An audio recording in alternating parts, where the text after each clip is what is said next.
Keep up the good work. Now, for Holocaust survivors, the days and the months following liberation of the concentration camps, well, it often felt like the world had ended, and it was time to deal with the aftermath there. And I24 News senior U.S. correspondent Mike Wagenheim has more from one exhibit at the UN. After the end of the world. A new exhibit at the United Nations headquarters in New York City, planned in conjunction with the YIVO Institute for Jewish Research, tells the story of how, in the aftermath of catastrophic loss, Jews found the desire to live again after the Holocaust. Stateless survivors of genocide with nothing left to their names, many of Europe's remaining Jews began to rebuild their lives in displaced persons camps scattered across the continent. Unveiled at a ceremony this week, the exhibit examines Jewish Holocaust survivors in the immediate post-war years. It includes photographs, posters, and even dolls crafted by children in the DP camps.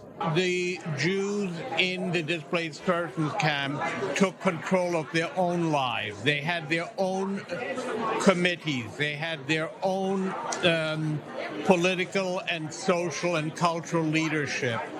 And they very much motivated their own rehabilitation. They weren't there just simply as passive inmates, but when you see their posters in Yiddish, those were done by the survivors.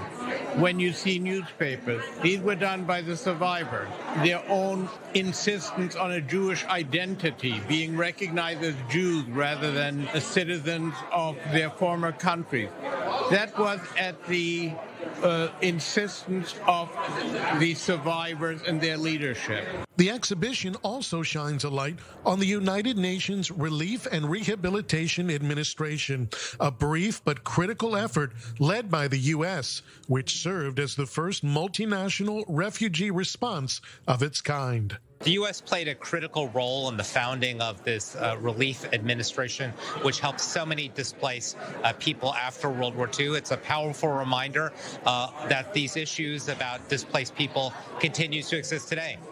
We have more displaced people, refugees in the world than we've ever had before. The opening event featured scholars, researchers, and survivors discussing the struggles and the triumphs of those coming through the hell of the Shoah and the Soviet labor camps.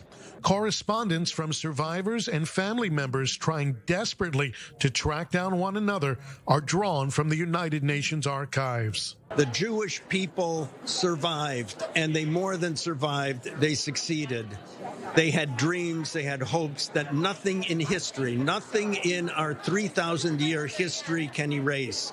There is a permanent life spirit in the Jewish people that will prevail. The exhibition runs through February 23rd. Entrance to the United Nations Visitors Center in New York is free. Reporting from the UN, Mike Wagenheim, I24 News.